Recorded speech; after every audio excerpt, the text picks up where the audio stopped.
എല്ലാ സമയത്തിനായി ഞാൻ ദൈവത്തെ സ്തുതിക്കുന്നു, സ്തോത്രം ചെയ്യുന്നു.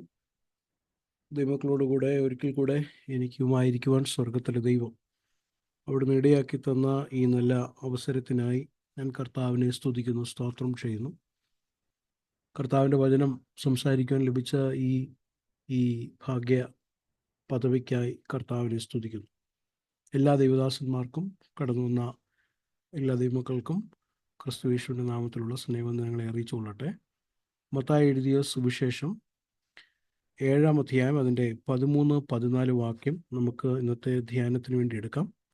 മത്തായി എഴുതിയ സുവിശേഷം 7-ാം അധ്യായം അതിൻ്റെ 13-14 വാക്യം ഒന്ന് വായിച്ച് സഹായിക്കാമോ?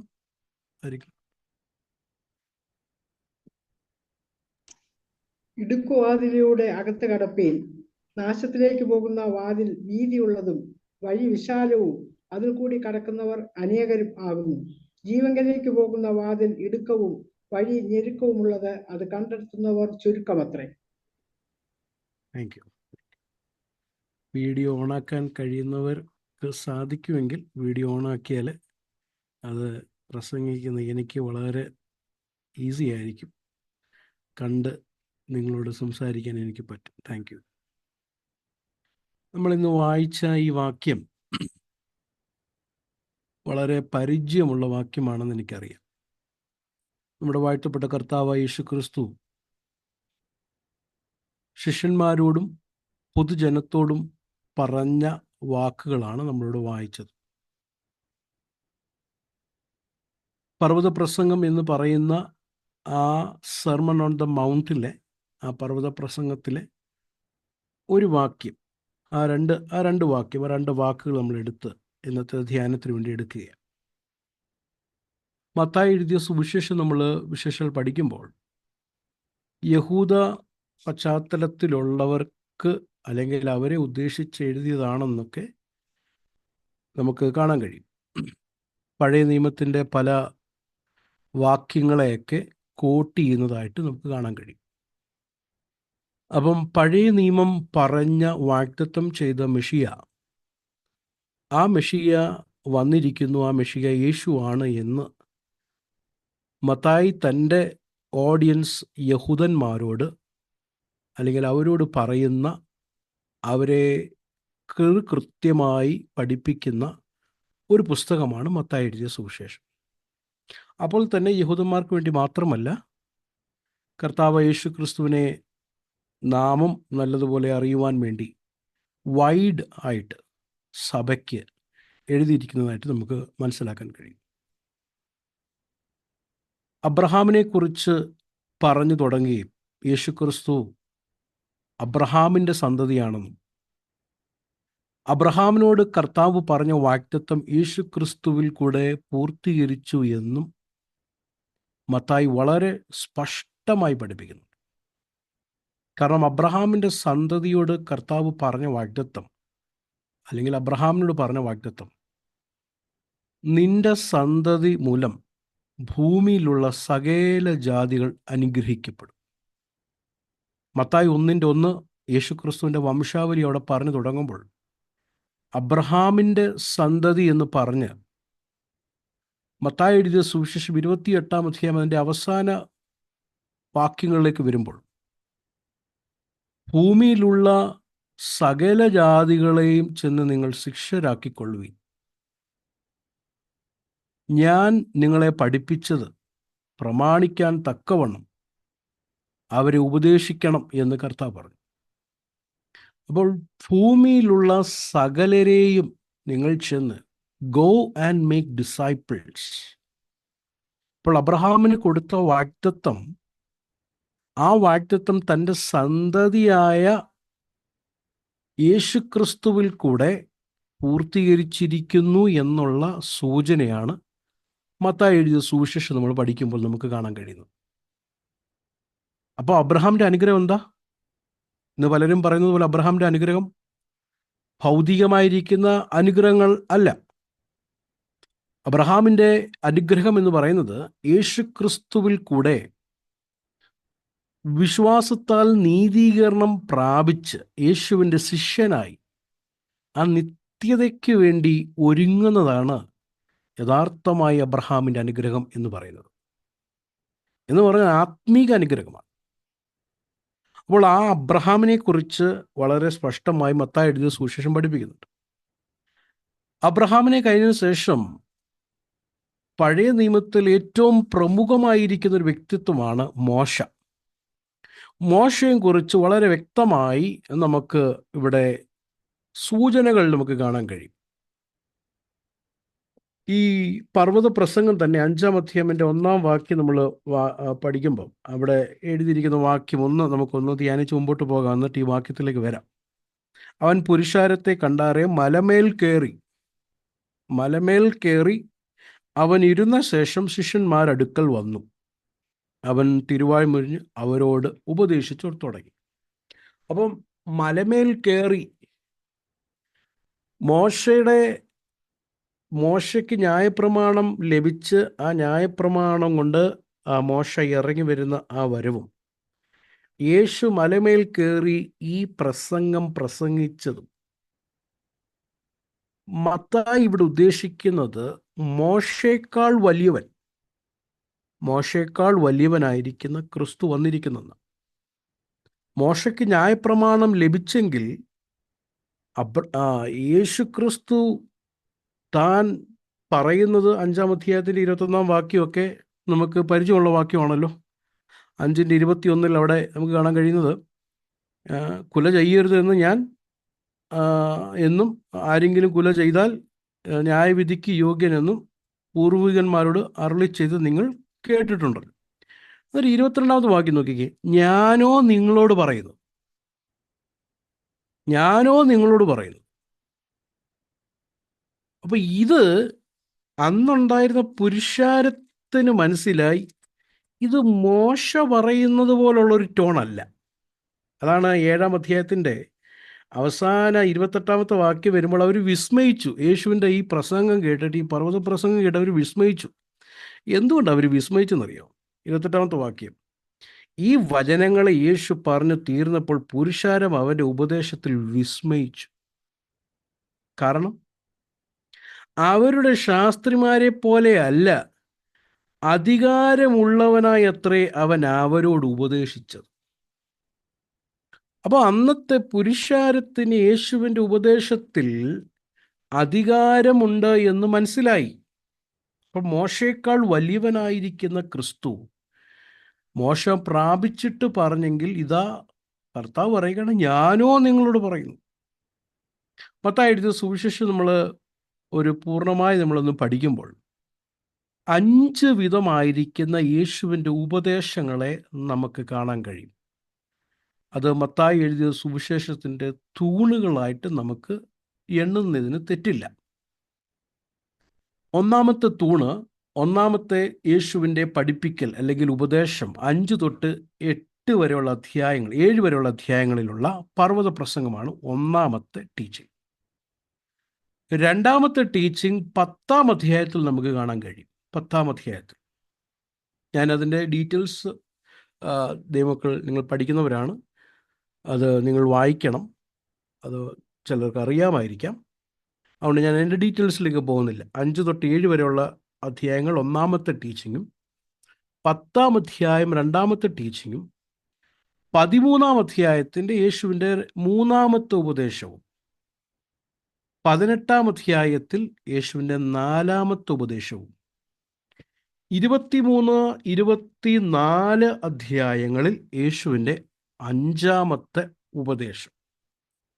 അങ്ങനെ 5 യേശുവിൻ്റെ പഠിപ്പിക്കലുകൾ, ടീച്ചിങ്സിനെ വളരെ ബ്യൂട്ടിഫുള്ളായിട്ട് ഈ 28 അധ്യായങ്ങളിൽ മത്തായി അടുക്കിയിരിക്കുക. ഈ അടുക്കിയിരിക്കുന്നത് നല്ല ഇൻട്രസ്റ്റിംഗ് ആണ്. അതായത് യേശുവിൻ്റെ ഉപദേശം എഴുതി അത് കഴിഞ്ഞിട്ട് യേശുവിൻ്റെ പ്രവൃത്തികളെ പിന്നെ പറയുന്നു. യേശു ചെയ്ത അത്ഭുതം, പിന്നെ അതിനുശേഷം ഉപദേശം, പിന്നെ പ്രവൃത്തികൾ, പിന്നെ ഉപദേശം, പിന്നെ പ്രവൃത്തികൾ, അങ്ങനെ അടുക്കി വച്ചിരിക്കും. അപ്പോൾ യേശുവിൻ്റെ ഉപദേശവും യേശു ചെയ്ത പ്രവർത്തികളെയും ഇങ്ങനെ വളരെ കൃത്യമായി അടുക്കി വച്ചിട്ട് 5 പില്ലറിനെ ഇവിടെ വെക്കാനുള്ള ഉദ്ദേശമുണ്ട്. അത് മത്തായി കാണിക്കാൻ ആഗ്രഹിക്കുന്നത് മോശയുടെ പഞ്ചഗ്രന്ഥം പെന്ററ്റുക്ക് അതിനോട് ചേർത്ത് വരുത്തി കൊണ്ടുവന്നിട്ട് Jesus is greater than Moses, മോശയേക്കാൾ വലിയവൻ. യേശുവിൻ്റെ ഉപദേശം ഇസ് ബെറ്റർ ദാൻ മോസസ്. അപ്പോൾ യേശു, എബ്രായ ലേഖനത്തിൽ നമുക്ക് ആ സുപ്പീരിയോറിറ്റി ഓഫ് ക്രൈസ്റ്റ്, യേശുവിൻ്റെ ആ ബെറ്റർനെസ് നമുക്ക് കാണുന്നത് പോലെ മത്തായും ഇതുപോലെ Yeshu is better than, Jesus is better than Moses എന്ന് പറയുക. അതിലൊരു ടീച്ചിങ് ആണ്. ഒന്നാമത്തെ പില്ലറിലെ 2 വാക്യമാണ് ഇന്നത്തെ ധ്യാനത്തിന് വേണ്ടി നമ്മൾ എടുത്തിരിക്കുന്നത്. 7-ാം അധ്യായത്തിൻ്റെ 13, 14 വാക്യങ്ങൾ. അതിനെ ട്രഡീഷണലി നമ്മൾ മനസ്സിലാക്കിയിരിക്കുന്നതിൽ നിന്ന് അല്പമൊന്ന് വ്യത്യസ്തമായിട്ടാണ് ഞാൻ ഇന്ന് നിങ്ങളുടെ മുമ്പിൽ സംസാരിക്കാൻ ആഗ്രഹിക്കുന്നത്. നമ്മൾ ട്രഡീഷണലി ഈ വാക്യം മനസ്സിലാക്കിയിരിക്കുന്നത് ഇടുക്ക് വാതിൽ, അല്ലെങ്കിൽ ഇടുക്ക് വഴി എന്ന് നമ്മൾ ഉദ്ദേശിക്കുന്നത് ക്രൂശിൻ്റെ മാർഗം. അത് ഞാൻ കണ്ണിക്കുകയോ തെറ്റാണോ എന്ന് പറയുന്നില്ല, അതങ്ങനെ തന്നെ ഞാൻ വിശ്വസിക്കുന്നു, അതങ്ങനെ തന്നെ അവിടെ വെക്കുന്നു. അപ്പോൾ തന്നെ അതിൻ്റെ ഒരു മറുവശമാണ് ഞാൻ ഇന്ന് നിങ്ങളുടെ മുമ്പിൽ ഷെയർ ചെയ്യാൻ ആഗ്രഹിക്കുന്നത്. ക്രൂശിൻ്റെ മാർഗം തന്നെയാണ് ഇടുക്ക് വഴി, ഇടുക്കുവാതിൽ, അതിന് യാതൊരു സംശയമില്ല. അതിന് 1% പോലും നമ്മൾ സംശയിക്കേണ്ട ആവശ്യമില്ല. അപ്പോൾ തന്നെ അതിൻ്റെ മറ്റൊരു വശം, the other side of the coin, അതാണ് ഞാൻ ഈ തിരുവചനത്തിൽ കൂടെ നിങ്ങളുടെ മുമ്പിൽ ഷെയർ ചെയ്യാൻ ആഗ്രഹിക്കും. പ്രാർത്ഥനയോട് നമുക്കായിരിക്കാം.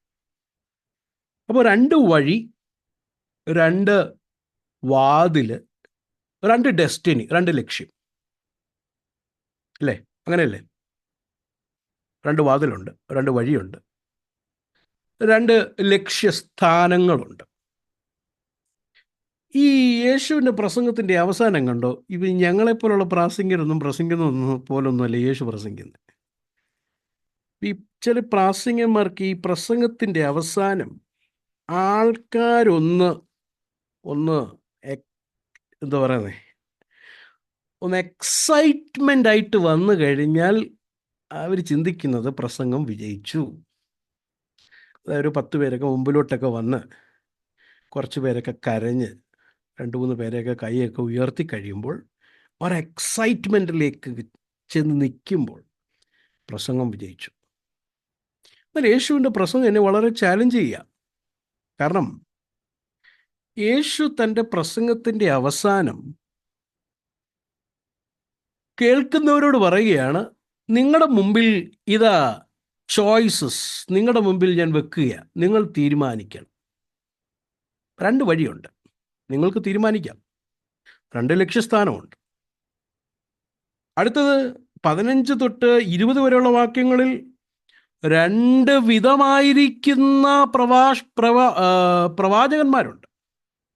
ആ പ്രവാചകൻ എന്നവിടെ ഉദ്ദേശിക്കുന്നത്, ഞാൻ പ്രാസംഗികരെയും ഇന്നത്തെ പ്രാസംഗികരെയും പാട്ട് പാടുന്നവരെയും പാട്ട് ലീഡ് ചെയ്യുന്നവരെയും എല്ലാവരെയും അങ്ങ് ഉൾപ്പെടുത്തും എൻ്റെ അകത്ത്. അതായത് ദൈവത്തിൻ്റെ വായായി പ്രസംഗിക്കുകയും പാടുന്ന എല്ലാവരും എൻ്റെ അകത്തുണ്ട്.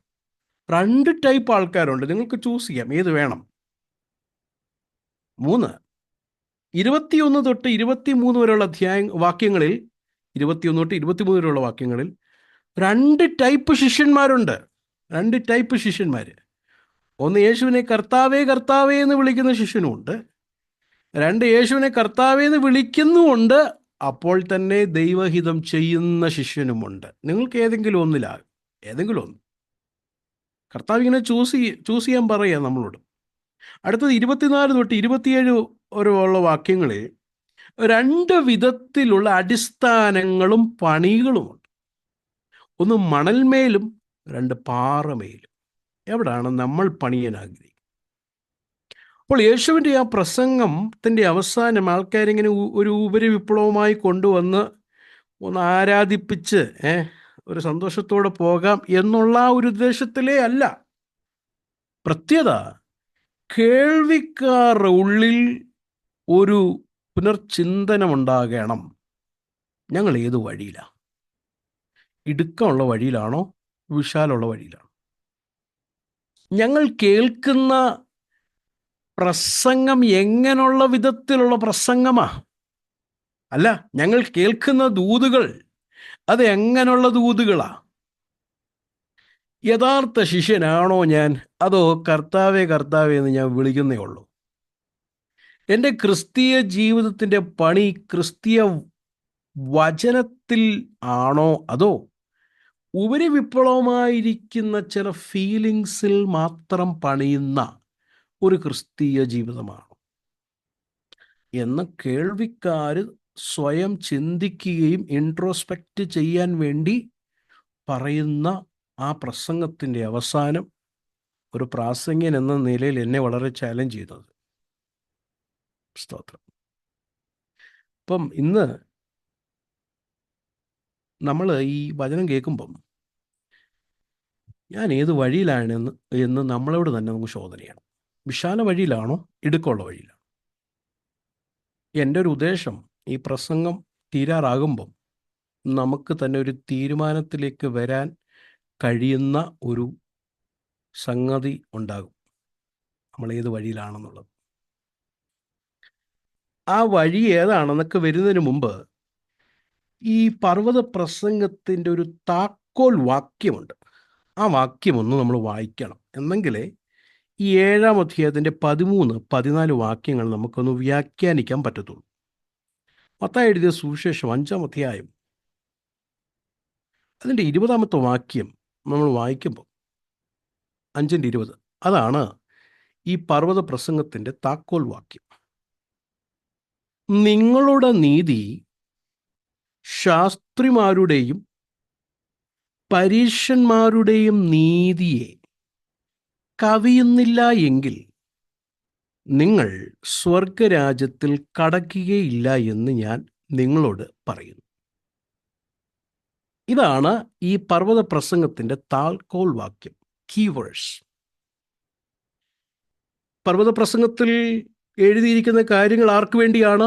പ്രൈമറി ഓഡിയൻസ് ആരാണ്? 5-ാം അധ്യായത്തിൻ്റെ 1-ാം വാക്യം നമ്മൾ ഓൾറെഡി കണ്ടതാണല്ലോ. 1-ന്റെ 2-ഉം പ്രത്യേകിച്ച് 1-ാം വാക്യം, അവൻ പുരുഷാരെ കണ്ടാരെ മലമേൽ കയറി അവൻ ഇരുന്ന ശേഷം ശിഷ്യന്മാർ അടുക്കൽ വന്ന് അവൻ തിരുവായ് മൊഴിഞ്ഞ് അവരോട് ഉപദേശിച്ചു തുടങ്ങി. അപ്പം ഈ ബേസിക്കലി ഈ സെർമൺ ഓഫ് ദ മൗണ്ട്, പർവ്വത പ്രസംഗം ആർക്ക് വേണ്ടിയാ? ശിഷ്യന്മാർക്ക് വേണ്ടിയാ, അവർക്ക് വേണ്ടിയാ ഈ പർവ്വത പ്രസംഗം. അപ്പോൾ തന്നെ പുരുഷാരും ഇത് കേൾക്കുന്നുണ്ട്. അതിൽ നമ്മൾ 7-ാം അധ്യായത്തിന് 28-ാമത്തെ വാക്യത്തിൽ കണ്ടത്, അവൻ്റെ ഉപദേശം കേട്ടപ്പോൾ പുരുഷാരും വിസ്മയിച്ചു. അപ്പോൾ പുരുഷാരും ഉണ്ട്. അപ്പോൾ പ്രൈമറി ഓഡിയൻസ് ശിഷ്യന്മാരാണെങ്കിലും സെക്കൻഡറി ഓഡിയൻസ് പുരുഷാരമാണ്. അപ്പോൾ പുരുഷാരം ഇത് കേട്ടിട്ട്, ഇങ്ങനൊരു ജീവിതം ഉണ്ടോ? പരീശന്മാരെക്കാൾ കവിയുന്നൊരു നീതിയുണ്ടോ? അത് എനിക്ക് വേണം, ആ നീതി എനിക്ക് വേണം, ഇങ്ങനൊരു ജീവിതം എനിക്ക് വേണം എന്ന് പുരുഷാരത്തിൽ ആർക്കെങ്കിലും ചിന്ത വന്നാൽ അവർക്കും ഈ രാജ്യത്തിലേക്ക് വരാം, സ്വാഗതമാണ്. എന്നാൽ ഈ ജീവിതം ജീവിക്കാൻ കഴിയുന്നതാർക്കാണ്? രക്ഷിക്കപ്പെട്ട് യേശുവിനെ അനുഗമിക്കുന്ന ശിഷ്യന് മാത്രമേ ഈ ജീവിതം ജീവിക്കാൻ കഴിയത്തുള്ളൂ. ഞാൻ പറഞ്ഞല്ലോ, ഇത് പുരുഷാരത്തിനുള്ള കാര്യമല്ല, ഇത് രക്ഷിക്കപ്പെടാനുള്ള 7, 8, 10, 12 സ്റ്റെപ്പുകളല്ല ഇത്. അല്ലാതെ ഇതൊരു എത്തിക്കൽ ടീച്ചിങ് അല്ല, ഇതൊരു ധാർമ്മികമായിരിക്കുന്ന ടീച്ചിങ് അല്ല. ഇതൊക്കെ ചെയ്തു കഴിഞ്ഞാൽ നിങ്ങൾ രക്ഷിക്കപ്പെടും. അല്ലല്ല, രക്ഷിക്കപ്പെട്ടവരെങ്ങനെ ജീവിക്കണം എന്നാണ് ഇവിടെ എഴുതിയിരിക്കുന്നത്. ഒറ്റ വാക്കി പറഞ്ഞാൽ ഈ 4-ാം അധ്യായത്തിൻ്റെ 17-ാം വാക്യം, കർത്താവായ യേശു ക്രിസ്തുവിൻ്റെ ആദ്യത്തെ പ്രസംഗം നമുക്കറിയാമല്ലോ. 4:17 അന്നു മുതൽ യേശു സ്വർഗരാജ്യം സമീപിച്ചിരിക്കിയാൽ മാനസാന്തരപ്പെടുവിൻ എന്ന് പ്രസംഗിച്ചു തുടങ്ങി. അപ്പം സ്വർഗരാജ്യം അടുത്തിരിക്കുന്നു. യേശുക്രിസ്തുവിൻ്റെ വരവോടുകൂടെ ദൈവത്തിൻ്റെ ഭരണം, ദൈവത്തിൻ്റെ രാജ്യം യേശുക്രിസ്തുവിൻ്റെ വരവോടുകൂടെ വന്നിരിക്കുന്നു. ഈ ഭരണത്തിൽ, ഈ രാജ്യത്തിൽ ഒരുവൻ പ്രവേശിക്കണമെങ്കിൽ അവൻ മാനസാന്തരപ്പെടണം. മാനസാന്തരപ്പെട്ട് കർത്താവിൻ്റെ ശിഷ്യനായി രക്ഷയുടെ അനുഭവത്തിലേക്ക് വരുമ്പോഴാണ് ഈ രാജ്യത്തിൽ അവൻ പ്രവേശിക്കുന്നത്. അങ്ങനെ ഈ രാജ്യത്തിൽ മാനസാന്തരപ്പെട്ട് രക്ഷിക്കപ്പെട്ട് ഈ രാജ്യത്തിൽ പ്രവേശിക്കുമ്പോൾ ഈ രാജ്യത്തിൽ നിങ്ങൾ എങ്ങനെ ജീവിക്കണമെന്ന് നമ്മുടെ ഇഷ്ടമല്ല. ഇപ്പം ഞാനിപ്പോൾ UAE താമസിക്കുന്നത്. ഞാനിവിടെ എങ്ങനെ വണ്ടി ഓടിക്കണമെന്ന് ഞാനല്ല തീരുമാനിച്ചത്, അല്ല എനിക്ക് തീരുമാനിക്കാനും പറ്റത്തില്ല. ഇവിടെ ഒരു നിയമവ്യവസ്ഥിതികളുണ്ട്. ആ നിയമത്തിൻ്റെ അനുസരിച്ചേ എനിക്ക് വണ്ടി ഇവിടെ ഓടിക്കാൻ പറ്റത്തുള്ളൂ. അല്ലാതെ ഞാനിങ്ങനെ പഠിച്ചത് അതുകൊണ്ട് ഞാനിങ്ങനെ ഓടിക്കത്തുള്ളൂ എന്ന് പറഞ്ഞാൽ വണ്ടി അവരുടെ കയ്യിരിക്കത്തേ ഉള്ളൂ, എനിക്ക് പിന്നെ ഓടിക്കാൻ പറ്റത്തില്ല. അപ്പം ഏത് രാജ്യത്തിൽ ആ രാജ്യത്തിലായിരിക്കുന്ന വ്യക്തി എങ്ങനെ ജീവിക്കണമെന്ന് അവിടുത്തെ രാജാവ് തീരുമാനിക്കുന്നത് പോലെ ദൈവരാജ്യത്തിൽ കടന്നു വന്ന് മാനസാന്തരപ്പെട്ട് ജെനുവിൻ മാനസാന്തരപ്പെട്ട് അകത്ത് കടന്നു വന്നവർ എങ്ങനെ ജീവിക്കണമെന്ന് ആ രാജ്യത്തിൻ്റെ രാജാവ് തീരുമാനിക്കുന്നു. ഒറ്റ വാക്കിൽ പറഞ്ഞു കഴിഞ്ഞാൽ ദൈവരാജ്യത്തിൽ കടന്നു വന്നവരുടെ കോൺസ്റ്റിറ്റ്യൂഷനാ 5, 6, 7. മനസ്സിലാകുന്നുണ്ടോ? ലോക്സഭ ഇലക്ഷന് വേണ്ടി ഏറ്റവും കൂടുതൽ ഫൈറ്റ് ചെയ്ത് എന്തിനു വേണ്ടിയാ?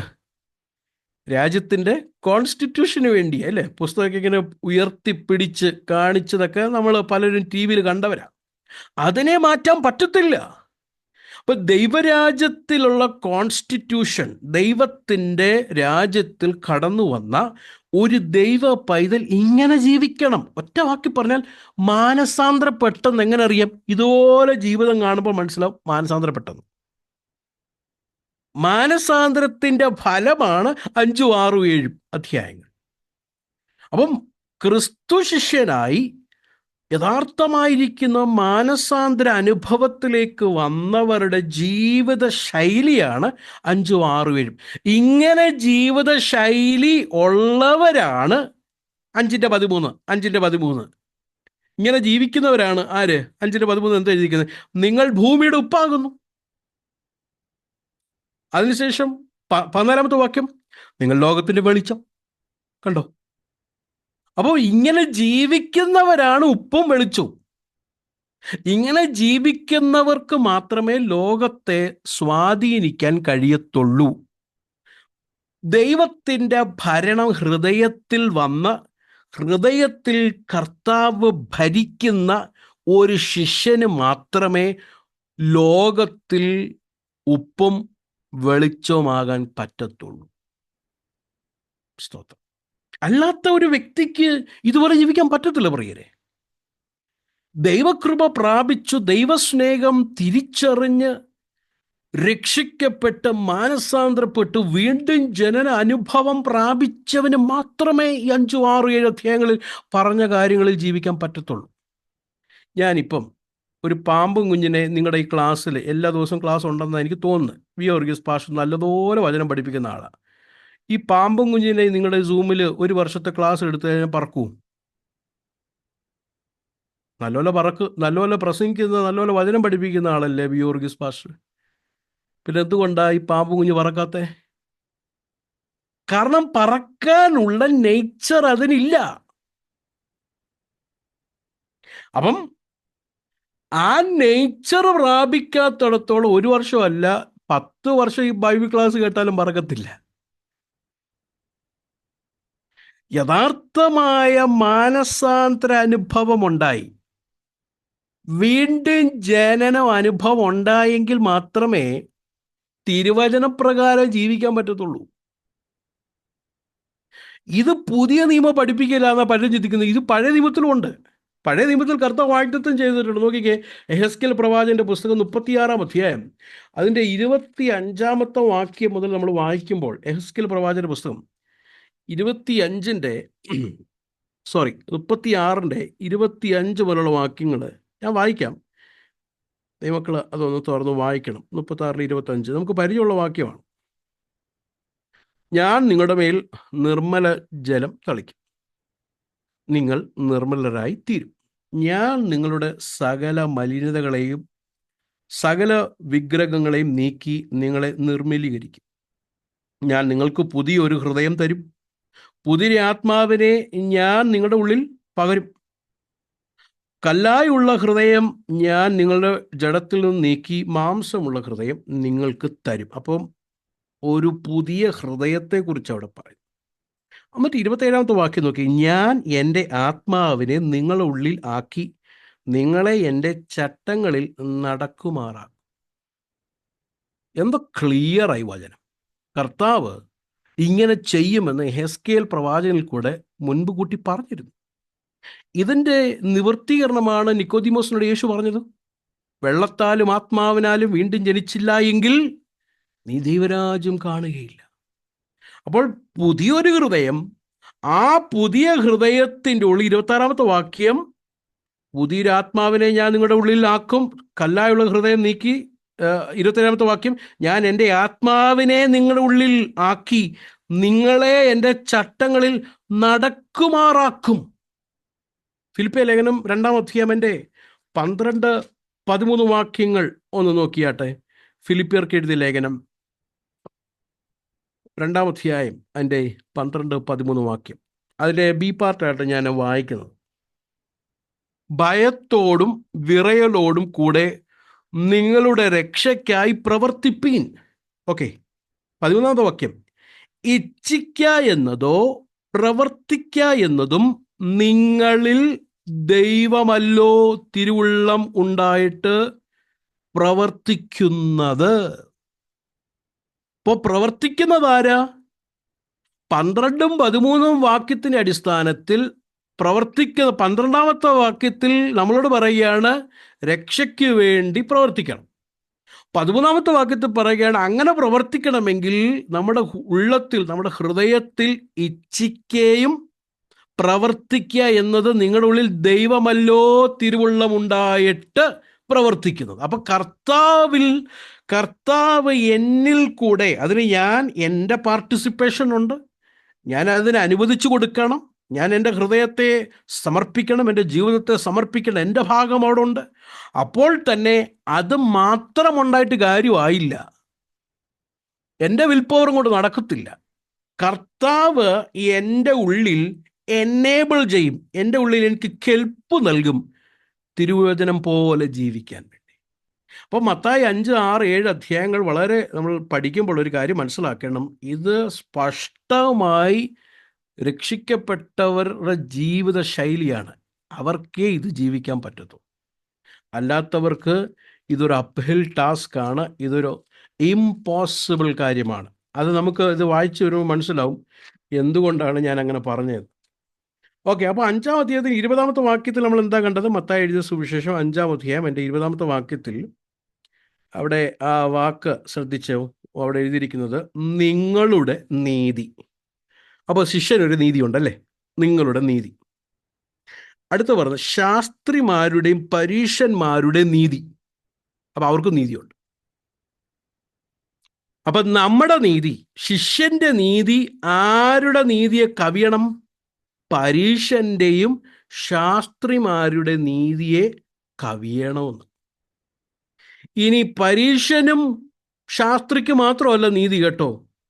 ഈ 5-ാം അധ്യായത്തിൻ്റെ 46-ാമത്തെ വാക്യം, 47-ാമത്തെ വാക്യം ഒന്ന് നോക്കിക്കേ. 46 and 47 അവിടെ കൊടുത്തിരിക്കുന്നത്, നിങ്ങളെ സ്നേഹിക്കുന്നവരെ സ്നേഹിച്ചാൽ നിങ്ങൾക്ക് എന്ത് പ്രതിഫലം? ചുങ്കക്കാരും അങ്ങനെ തന്നെ ചെയ്യുന്നുവല്ലോ. ഈ 47-ാമത്തെ വാക്യം, സഹോദരന്മാരെ മാത്രം വന്ദനം ചെയ്താൽ നിങ്ങൾക്ക് നിങ്ങൾ എന്ത് വിശേഷം ചെയ്യുന്നു? ജാതികളും അങ്ങനെ തന്നെ ചെയ്യുന്നുവല്ലോ.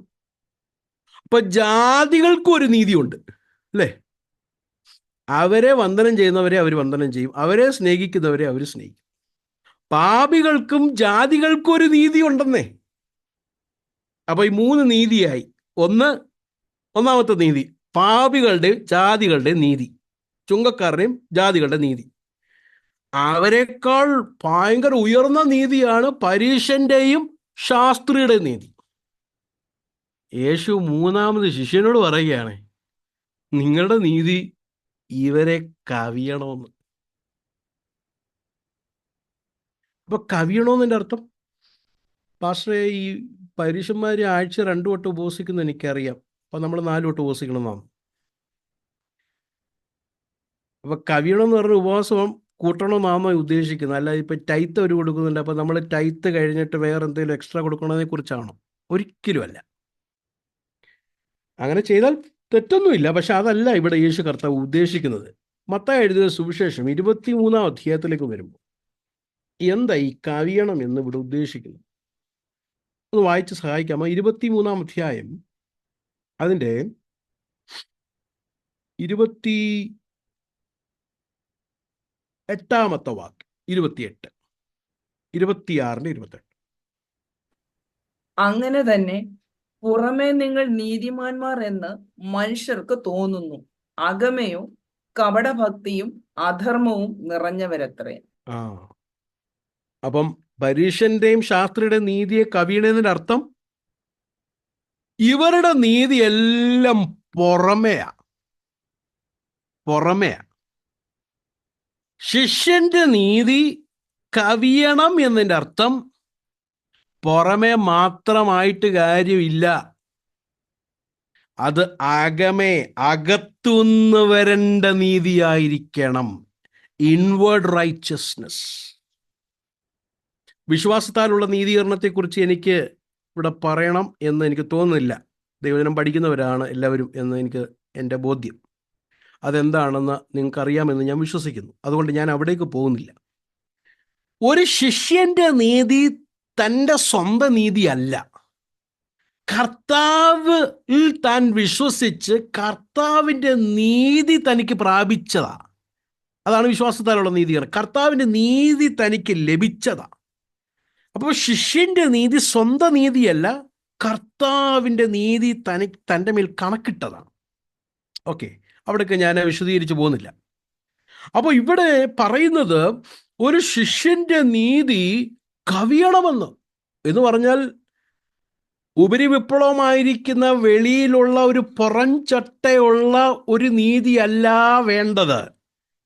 ഉടുപ്പിലോ വസ്ത്രത്തിലോ വെളിയിലുള്ള ഭാഷയിലോ ശൈലിയിലോ മറ്റുള്ളവരെ കാണിക്കുന്നതിലോ ഇതിലൊന്നും ദൈവം പ്രസാദിക്കുന്നില്ല.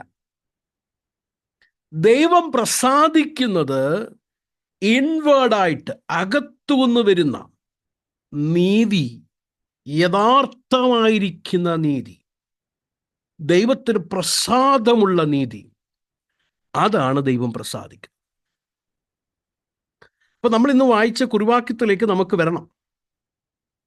അപ്പൊ ഇവിടെ ഈ നീതി, പരീശന്റെ നീതിയെ കവിയണം. ഒന്ന് ചിന്തിച്ച് നോക്കിക്കേ. നമുക്ക് ഇപ്പോൾ ഇത് പറയുമ്പോൾ നമുക്ക് കാര്യങ്ങളൊക്കെ അറിയാവുന്നത് കൊണ്ട് വലുതായിട്ട് ഷോക്കിംഗ് വരത്തില്ല. അന്നത്തെ ശിഷ്യന്മാര് കേട്ട ജാതികളും വ്യക്തികളും അവർ ഷോക്ക്ഡായി പോയി കാണും. കാരണം എന്താണെന്നറിയാമോ? അന്ന് ഏറ്റവും റെസ്പെക്റ്റ്ഫുൾ ആയിട്ട് കണ്ടോണ്ടിരുന്ന വ്യക്തികളെ കുറിച്ചാണ് യേശു പറയുന്നത്, നിങ്ങൾക്ക് ഇവന്റെ നീതി പറ്റത്തില്ല, ഇവരുടെ നീതിയെ കവിയണമെന്ന്. എന്ന് പറഞ്ഞാൽ അവിടെ ഇരിക്കുന്ന പുരുഷാരം നെഞ്ചത്ത് കൈവച്ചു പോകും. നിക്കോദിമോസൊക്കെ നടന്നു പോകുമ്പോൾ അമ്മച്ചിമാരൊക്കെ പറയും, മോനെ, കൊച്ചുമക്കളെയൊക്കെ നോക്കി പറയും, മോനെ അപ്പച്ചനെ പോലാകണം കേട്ടോ. യേശു കർത്താവ് പറയുക ഈ അപ്പച്ചൻ്റെ നീതിയേക്കാൾ കവിയണമെന്ന്. ആലോചിച്ച് നോക്കി. അന്നത്തെ ആൾക്കാര് നമ്മൾ ഇന്ന് കേൾക്കുന്നത് പോലെയല്ല യേശുവിൻ്റെ ഈ വചനം. അന്ന് ശിഷ്യന്മാരും പുരുഷാരും ഇത് കേട്ടത്. അതാണ് അവർ വിസ്മയിച്ചു പോയത്. they are amazed. പരീശന്റെ നീതിയെ കവിയണമെന്നോ? How that can be possible? അതെങ്ങനെ കഴിയും? അതെങ്ങനെ സാധിക്കും? സ്തോത്രം. അപ്പൊ ഇനി നമ്മൾ വരാൻ പോകുന്നത്, നമ്മൾ ഓരോരോ വാക്യങ്ങൾ ഇങ്ങനെ വായിച്ച് മനസ്സിലാക്കാൻ പോവുക. യഥാർത്ഥമായി എൻ്റെ നീതി പരീശന്റെ നീതിയാണോ, അത് യഥാർത്ഥമായി എൻ്റെ നീതി കവിയുന്നുണ്ടോ എന്ന് നമ്മളെ തന്നെ പരിശോധിക്കാൻ പോകും വചനത്തിൽ കൂടെ. അപ്പോൾ ഈ പരിശോധിക്കുമ്പോൾ തന്നെ നമുക്ക് മനസ്സിലാകും ഞാൻ വിശാലമുള്ള വഴിയിലാണോ അതോ ഇടുക്കമുള്ള വഴിയിലാണോ എന്ന് നമുക്ക് മനസ്സിലാവും. ഞാൻ ഒരു വാക്യം വായിച്ച് നമുക്കത് തുടങ്ങാം.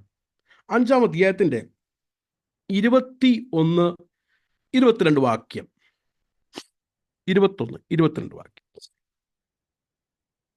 കുല ചെയ്യരുത് എന്ന് ആരെങ്കിലും കുല ചെയ്താൽ ന്യായവിധിക്ക് യോഗ്യനാകുമെന്ന് പൂർവികന്മാരോട് അരുളി ചെയ്തത് നിങ്ങൾ കേട്ടിട്ടുണ്ടല്ലോ. അപ്പൊ കൊല ചെയ്യരുത്. എന്നാൽ 22-ാമത്തെ വാക്യം, ഞാനോ നിങ്ങളോട് പറയുന്നത്, സഹോദരനോട് കോപിക്കുന്നവനെല്ലാം ന്യായവിധിക്ക് യോഗ്യനാകും. സഹോദരനോട് നിസ്സാര എന്ന് പറഞ്ഞാലോ? അപ്പം അടുത്തത്, മൂഢ എന്ന് പറഞ്ഞാലോ? നിസ്സാര എന്ന് പറഞ്ഞാലോ? മൂഢ എന്ന് പറഞ്ഞാലോ? അഗ്നി നരകത്തിന് യോഗ്യനാകും. ഒരു നല്ല പരീക്ഷൻ പുള്ളി പറയുന്നത്, എൻ്റെ ജീവിതത്തിൽ ഇതുവരെ ഞാൻ ആരെയും കൊന്നിട്ടില്ല. I have not killed anybody. ഇപ്പം ഈ മീറ്റിങ്ങിൽ എന്നെ ഉൾപ്പെടെ 33 പേരുണ്ട്. എനിക്ക് എനിക്ക് ആരെയും അറിയത്തില്ല ഈ മീറ്റിങ്ങിൽ. പക്ഷേ എനിക്കൊരു കാര്യമുണ്ട്, ഇവിടെ ആരും കൊല ചെയ്ത ആരും ഇല്ലെന്ന് എനിക്ക് എൻ്റെ ബോധ്യം. അങ്ങനെ ആരും ഇല്ലല്ലോ? ഇല്ല. നമുക്ക് ധൈര്യമായിട്ട് പറയാം, സാക്ഷ്യം പറയാം അല്ലേ? 35 വർഷം, 55 വർഷമായി, 60 വർഷമായി, 25 വർഷം ഞാൻ ഇതുവരെ ആരും കൊന്നിട്ടില്ല. എന്നാൽ 22-ാമത്തെ വാക്യത്തിൽ എത്ര പേർക്ക് പറയാൻ പറ്റും കോപിച്ചിട്ടില്ല, നിസ്സാര എന്ന് വിളിച്ചിട്ടില്ല, മൂഢ എന്ന് പറഞ്ഞിട്ടില്ല? ഏതാ വിശാലവും കട്ടിയുള്ള വഴി? ഏതാ എളുപ്പമുള്ള വഴി? ഏതാ? എളുപ്പമുള്ള വഴി ആരെയും കൊല്ലുന്നില്ല. അതല്ലേ ഏറ്റവും എളുപ്പം? ദൈവങ്ങൾക്ക് മനസ്സിലാകുന്നുണ്ടോ? ഞാൻ ആരെയും കൊന്നിട്ടില്ല, അതാണ് ഏറ്റവും എളുപ്പമുള്ള വഴി, വിശാല വഴി. എന്നാൽ പാടുള്ളതും കട്ടിയായിരിക്കുന്നത്, ഇടുക്കമുള്ള വഴി ഏതെന്നറിയോ? കൊല്ലുക മാത്രമല്ല, ഹൃദയത്തിൻ്റെ അകത്ത് എൻ്റെ സഹോദരൻ്റെ എതിരെ കയ്പില്ലാതിരിക്കുന്നതാണ് ഇടുക്കമുള്ള വഴി. എൻ്റെ സഹോദരനെ നിസ്സാര എന്ന് ഞാൻ വിളിച്ചില്ലെങ്കിലും എൻ്റെ ഹൃദയത്തിൽ അങ്ങ് തോന്നുന്നു, അവൻ ഒരു കാശിനും ഇങ്ങനെ കാണിക്കാറില്ലേ? പിള്ളേരെ കുറിച്ച് പറയാറില്ലേ? ഞങ്ങൾ ഹിന്ദിയിൽ പറയും ഉള്ളുക്ക പട്ട എന്ന്. പിള്ളേരോട് പറയുന്നത് ഉള്ളുക്ക പട്ട എന്ന്. പട്ട എന്ന് പറഞ്ഞാൽ കുഞ്ഞുന്ന, ഉള്ളു എന്ന് പറഞ്ഞാൽ ഔൾന്ന. കുഞ്ഞുങ്ങളോട് പറയുന്നതാ നിസ്സാര എന്ന്. ഒരു കാശിനും കൊള്ളത്തില്ല, ഒരു കഴിവില്ലാത്ത, കാശിനും കൊള്ളത്തില്ല. കർത്താവ് പറയുക, കണക്ക് കൊടുക്കണമെന്ന്. എളുപ്പം ഏതാ? ഞാൻ ഇതുവരെ ആരെയും കൊന്നിട്ടില്ല, എൻ്റെ ക്രിസ്തീയ ജീവിതത്തിൽ ഇതുവരെ ആരെയും ഞാൻ കൊന്നിട്ടില്ല. പക്ഷേ വാക്കുകൾ കൊണ്ട് ഹൃദയത്തിൻ്റെ അകത്ത് കത്രുമേശ എടുക്കുമ്പോഴും അറിയാം. എന്നിട്ടും ഹൃദയത്തിൻ്റെ അകത്ത് കയ്പ് വെച്ച് കത്രുമേശ ശുശ്രൂഷ എടുക്കുന്നു. എളുപ്പമല്ലേ? ഏതാ വിശാല വഴി? ഞാൻ ഇതുവരെ ആരും കൊന്നിട്ടില്ല കേട്ടോ. പക്ഷേ പാടുള്ള വഴി ഏതാ? കൊല്ലുക മാത്രമല്ല, ഹൃദയത്തിൻ്റെ അകത്ത് ആരോടും കയ്പ്, ഹൃദയത്തിൻ്റെ ആ ഉള്ളറകളിൽ കയ്പ് നിറഞ്ഞ് മിണ്ടാതിരിക്കുകയും, അടുത്ത് വന്നാൽ പോലും പഴയതുപോലെ സഹകരിക്കാതിരിക്കുകയും, കൈ കൊടുക്കാതിരിക്കുകയും, വിളിക്കാതിരിക്കുകയും, കയ്പ് നിറഞ്ഞ് നിസ്സാര എന്ന് പറഞ്ഞ് തള്ളി, മൂഢ എന്ന് പറഞ്ഞ് വിളി, അങ്ങനെ തള്ളിപ്പറഞ്ഞ കാര്യങ്ങളെല്ലാം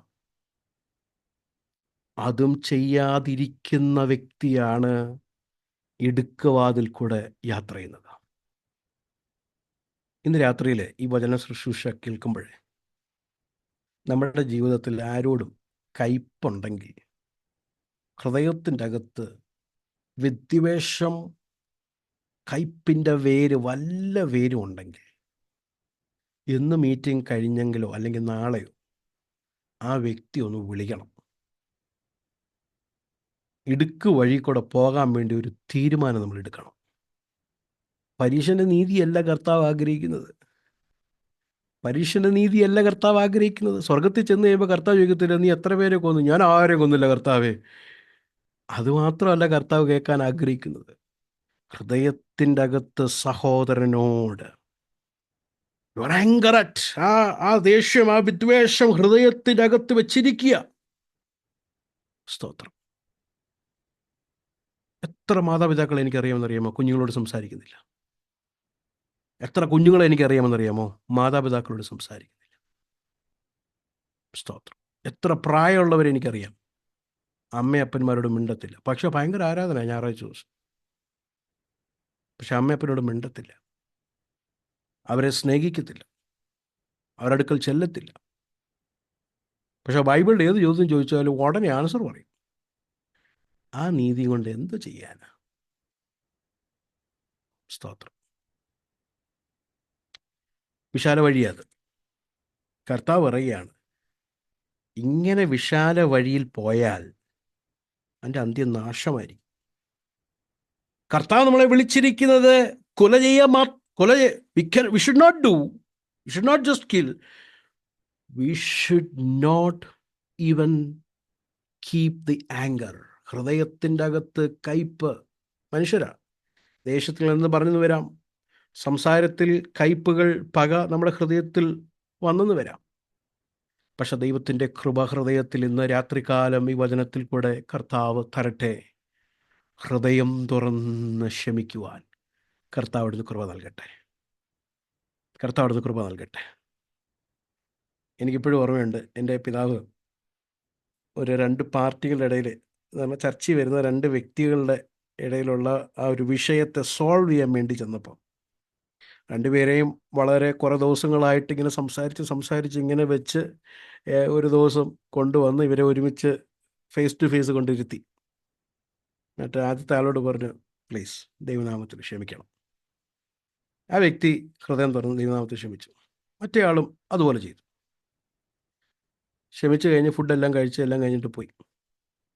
രണ്ടാമത്തെ ആൾ എൻ്റെ പപ്പയോട് പറഞ്ഞു, ബാബു, ഞാൻ വായും കൊണ്ട് പറഞ്ഞെങ്കിലും എൻ്റെ ഹൃദയത്തിൽ ഇപ്പോഴും ഇരിപ്പുണ്ട്. സ്തോത്രം. പലപ്പോഴും നമ്മൾ വായും കൊണ്ട് പലരോടും ക്ഷമിച്ചു എന്ന് പറയും. അത് പരീക്ഷൻ്റെ നീതിയാണ്. അത് പരീക്ഷൻ്റെ നീതിയാണ്. ജനം കാണുന്നു, അയ്യോ ശരിയാകട്ടെ, ക്ഷമിച്ചു വരും. പക്ഷെ യഥാർത്ഥമായ ക്രിസ്തു ശിഷ്യൻ്റെ നീതി എങ്ങനാ? ഹൃദയത്തിൻ്റെ അകത്തുനിന്ന് വരുന്ന ആ ഇടുക്കമുള്ള വഴി. ഒന്ന് ആലോചിച്ച് നോക്കി. അപ്പോൾ എന്തോ ഡിഫിക്കൽട്ടായി വഴിയല്ലേ? എന്തോ ഡിഫിക്കൽട്ടാ. ഇതാ ക്രൂശിൻ്റെ മാർഗം.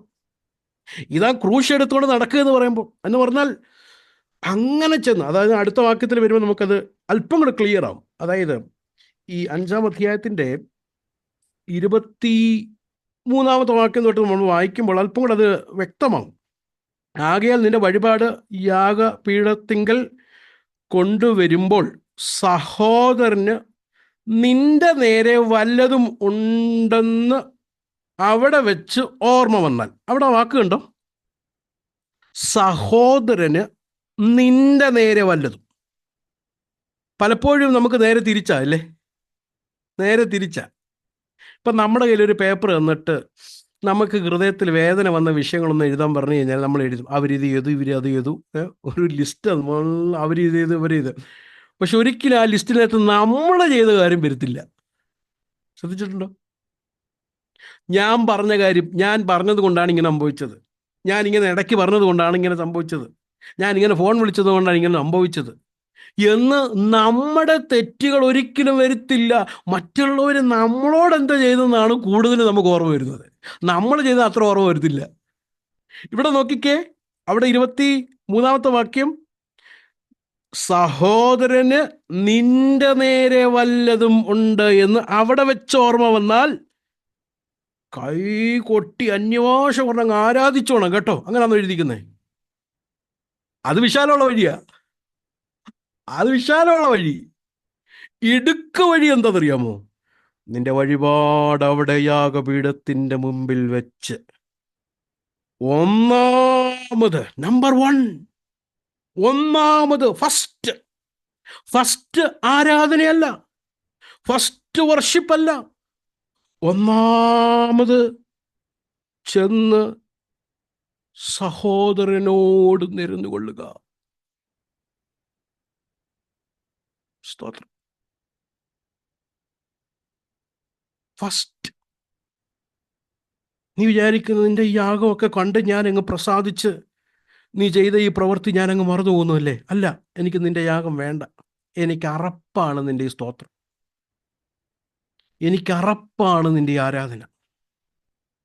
എനിക്ക് അറപ്പാണ് നിന്റെ ഈ കാര്യങ്ങളെല്ലാം, ഈ വഴിപാടുകളെല്ലാം നീ ഇങ്ങനെ കൊണ്ടുവരുന്നുണ്ടല്ലോ. എല്ലാ ശനിയാഴ്ച, എല്ലാ ഞായറാഴ്ച കൊണ്ടുവരുന്നുണ്ടല്ലോ. ഒന്നാമത് ഫസ്റ്റ് സ്തോത്രം. ഒന്നാമത് ചെന്ന് സഹോദരനോട് നിരന്നുകൊള്ളുക. പിന്നെ ആ വേർഡ് കണ്ടോ? ഒന്നാമതും പിന്നെയും. നമ്മൾ ഇതിനെ അങ്ങ് തിരിച്ചാക്കി. പിന്നെ വന്ന് നിന്റെ വഴിപാട് കഴിക്കുക. ഇവിടെ ഒരു കാര്യം ശ്രദ്ധിച്ചോ പ്രിയരെ, സഹോദരനോടുള്ള ബന്ധവും ദൈവത്തോടുള്ള ബന്ധവും വളരെ കണക്റ്റഡാ അല്ലേ? ആണോ? വളരെ കണക്റ്റഡാ. യേശു പഠിപ്പിച്ച ഈ പ്രാർത്ഥന ഒന്ന് നോക്കി, 6-ാം അധ്യായത്തിൻ്റെ 9-ാമത്തെ വാക്യം, 6:9. യേശു പഠിപ്പിച്ച പ്രാർത്ഥന. നിങ്ങൾ ഈ വണ്ണം പ്രാർത്ഥിപ്പീൻ. നമ്മളേതായാലും ഈ സമുദായക്കാർക്ക് കൊടുത്തു ഈ പ്രാർത്ഥന. നമ്മളേതായാലും ദൈവകൃപയാൽ ഇത് പ്രാർത്ഥിക്കത്തില്ല. ചിലരൊക്കെ കണ്ട ഈ ഇങ്ങനെ ആരും പ്രാർത്ഥിച്ചു കഴിഞ്ഞാൽ പിന്മാറ്റത്തിൽ നിന്നൊക്കെ പോയെന്നൊക്കെ ചിലർ പറയുന്നവരുണ്ട്. ഞാൻ കേട്ടിട്ടുണ്ട് അങ്ങനെ നേരിട്ട്. ഞങ്ങൾ ഇന്ത്യസഭയിൽ അവസാനം ഞങ്ങളിത് പ്രാർത്ഥിക്കും. അവസാനം ഇങ്ങനെ ആൾക്കാരെ കൊണ്ട് പ്രാർത്ഥിപ്പിക്കും. പാകിസ്ഥാൻ ആൾക്കാരാണ്, കാരണം അവരങ്ങനെ ശീലിച്ച് വളർന്നവരാണ്. അതുകൊണ്ട് ഞാൻ അവരുടെ ആ കൾച്ചറിനെ പലപ്പോഴും ബ്രേക്ക് ചെയ്യാറില്ല. ചിലപ്പോൾ ഒക്കെ അവർ ചെയ്യും. എൻ്റെ ഒരു അഭിപ്രായത്തിൽ നമ്മളിത് പ്രാർത്ഥന നല്ലതുപോലെ പഠിക്കണം. ഈ പ്രാർത്ഥന എന്തോ കർത്താവ് നോക്കിക്കേ. നിങ്ങൾ ഈ വണ്ണം പ്രാർത്ഥിപ്പിൻ, സ്വർഗസ്ഥനായ ഞങ്ങളുടെ പിതാവേ. പണ്ട് ഞാനിങ്ങനെ ഒരു കഥ കേട്ടിട്ടുണ്ട്. ഒരു വഴിയിൽ ഭിക്ഷ യാചിക്കുന്ന ഒരു വ്യക്തിയെ, ഒരു പ്രായമുള്ള ഒരു വ്യക്തി വീട്ടിൽ കൊണ്ടുവന്നിട്ട് ഉടുപ്പും പൈസയും ഫുഡും കൊടുത്തു. പ്ലേറ്റിൽ ഫുഡ് കൊടുത്തപ്പം ഈ പ്രായമുള്ള ഈ വ്യക്തി ഭിക്ഷ യാചിക്കുന്ന വ്യക്തി കയ്യിലോട്ട് എടുത്തിട്ട് ഫുഡ് കഴിക്കാൻ തുടങ്ങി. പറഞ്ഞു, 1 മിനിറ്റ് പ്രാർത്ഥിച്ചിട്ട് കഴിക്കാൻ പറഞ്ഞു. അപ്പോൾ പറഞ്ഞു, സാറേ എനിക്ക് പ്രാർത്ഥിക്കാൻ അറിയത്തില്ല. കുഴപ്പമില്ല, ഞാൻ നിനക്ക് ഞാൻ പഠിപ്പിക്കാം, നീ അതുപോലെ പറഞ്ഞാൽ മതി. അപ്പം ഈ പ്രായമുള്ള വ്യക്തി പറഞ്ഞു, സ്വർഗസ്ഥനായ ഞങ്ങളുടെ പിതാവേ. അപ്പോൾ ഈ ഭിക്ഷ യാചിക്കുന്നവൻ പറഞ്ഞു, സ്വർഗസ്ഥനായ എൻ്റെ പിതാവേ. അപ്പോൾ പറഞ്ഞ്, അങ്ങനല്ല, സ്വർഗസ്ഥനായ ഞങ്ങളുടെ പിതാവേ. പിന്നെ ഈ പുള്ളി പറഞ്ഞു, സ്വർഗസ്ഥനായ എൻ്റെ പിതാവേ. 3-ാമത്തെ വട്ടവും പുള്ളി എൻ്റെ പിതാവേ എന്ന് പറഞ്ഞപ്പം ഈ വ്യക്തിക്ക് ദേഷ്യമായി. എന്നിട്ട് ഈ ഭിക്ഷ യാചിക്കുന്നവരോട് പറഞ്ഞു, ഞാൻ നിന്നോട് ഞങ്ങളുടെ പിതാവേ, ഞങ്ങളുടെ പിതാവേ എന്നല്ലേ നിന്നെ പറഞ്ഞത്, നീ പിന്നെ എന്തുകൊണ്ടാണ് എൻ്റെ പിതാവേ എന്ന് പറയുന്നത്? അപ്പോൾ പറഞ്ഞു, സാറേ ഞങ്ങളുടെ പിതാവേ, അതായത് നമ്മുടെ പിതാവേ എന്ന് പറഞ്ഞായിരുന്നെങ്കിൽ സാർ എന്നെ ഫ്രണ്ട് റൂമിൽ കൂടെ കൊണ്ടുവന്ന് ഡൈനിങ് ടേബിളിൽ ഇരുത്തി സാറ് കഴിക്കുന്ന പ്ലേറ്റിലും സാറിൻ്റെ കുടുംബം കഴിക്കുന്ന പ്ലേറ്റിലും എനിക്ക് ഫുഡ് തന്നേനെ. പക്ഷെ സാർ എന്നെ വീടിൻ്റെ പുറയിൽ കൂടെ കൊണ്ടുവന്ന് അവിടെയുള്ള വേലക്കാർക്ക് കൊടുക്കുന്ന ആ ചെറിയ പ്ലേറ്റിൽ എടുത്ത് തരുമ്പോൾ നമ്മുടെ പിതാവെന്ന് ഞാൻ എങ്ങനെ പറയും?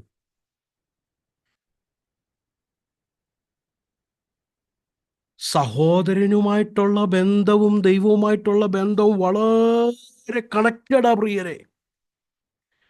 സഹോദരന്മാരോടും കുടുംബത്തിലുള്ളവരോടും മാതാപിതാക്കളോടും നിരക്കാത്ത ഒരു വ്യക്തിക്ക് പോലും ദൈവസന്നിധിയിൽ വന്ന്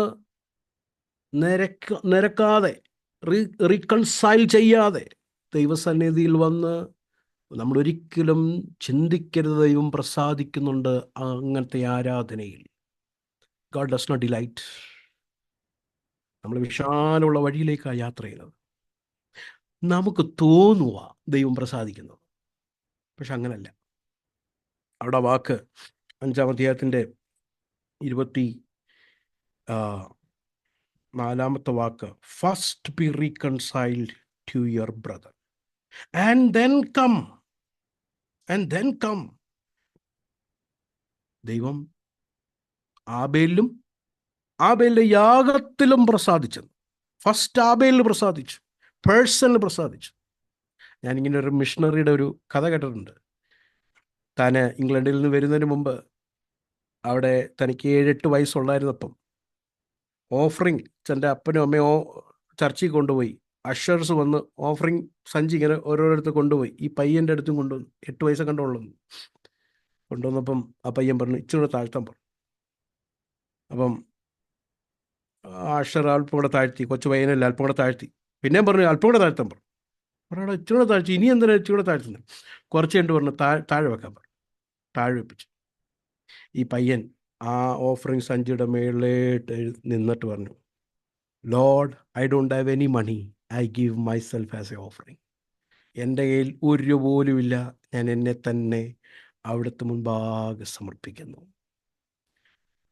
ഞാൻ എന്നുള്ള വ്യക്തി സമർപ്പിക്കപ്പെടുന്നതാണ് ഒന്നാമത്തെ ബുദ്ധിയുള്ള ആരാധന, ഇന്റലിജന്റ് വർഷിപ്പ്. റോമാലേഖനം 12-ാം അധ്യായം. എന്താ ബുദ്ധിയുള്ള ആരാധന? Submitting my self as A living sacrifice, ജീവനുള്ള യാഗമായി. അങ്ങനെ ജീവനുള്ള യാഗമായി സമർപ്പിക്കുന്ന ഒരാള്, ആ വ്യക്തിക്കറിയാം, എൻ്റെ സഹോദരനോട് നിരക്കാതെ ഈ കർത്താവിൻ്റെ ജീവനുള്ള ദൈവത്തിൻ്റെ അടുക്കൽ എനിക്ക് വരാൻ കഴിയത്തില്ല.